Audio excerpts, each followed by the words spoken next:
Next, Hamas says it's ready to free 10 living hostages in exchange for 125 Palestinian prisoners. That statement in response to the latest US ceasefire proposal for Gaza. The group said it's still aiming for a permanent truce and a comprehensive withdrawal of Israeli troops from the enclave, as well as a continued flow of humanitarian aid. Israeli officials have approved the temporary ceasefire proposal, which would pause the fighting for 60 days and see the release of a number of Israeli hostages. Well, let's cross to Gaza now and speak to our correspondent Shrouq Al-Amia. Shrouq, it's great to speak to you.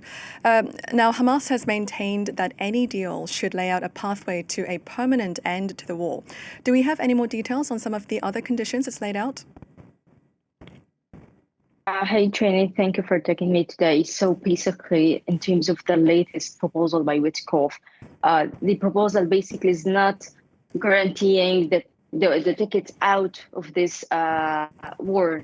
I mean that it states that by day number 8, after it will be the last day of releasing the Israeli hostages, and it means that there is no guarantee of for stopping the war in Gaza, and there is the risk of getting back to the 0 point.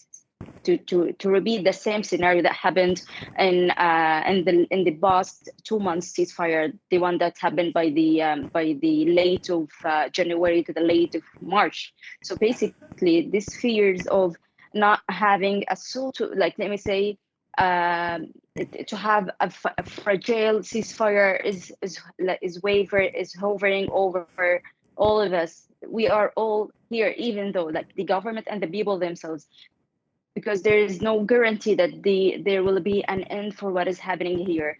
Even though this agreement, this proposal is not guaranteeing as well the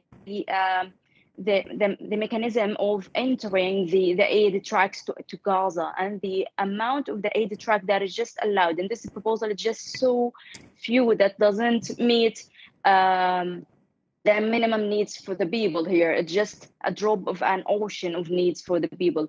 So Hamas today they submitted their response with doing like a significant amendments in terms of the basic elements, such as the end of the war and also the entry of the aids, and Hamas is trying to guarantee that this ceasefire, this new deal that will take into effect from day 1 to day 60, according to what is stated. So they decided to do some amendments in terms of the releasing of the hostages.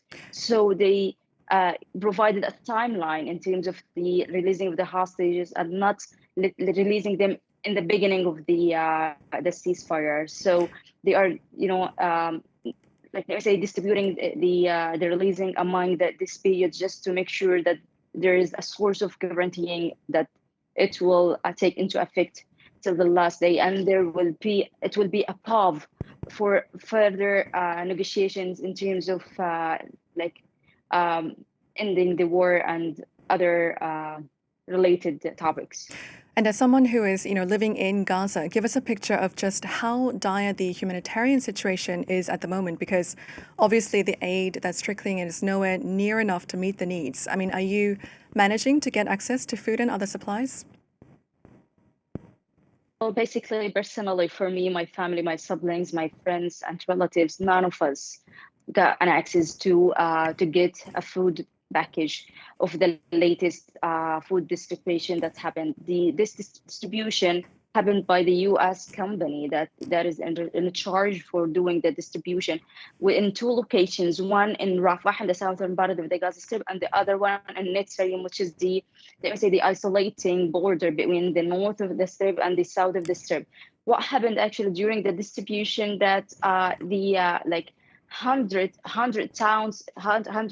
many hundreds, thousands of people gathered in crowds to get the food packages, and this is for sure the amount of aid were not meeting the needs of the number of people who marched to get the food, and this actually created a chaos state in the area that caused the escaping of the American company team and leaving the site immediately. So basically, this profile of food distributing is not functioning properly because it's not accessible for all of the people. This is number one. Number two, the sites are quite far for those who are like, for personally, if I want to make it myself, it's gonna take me lots of hours. This is number one. Number two, the transportation fees are so expensive.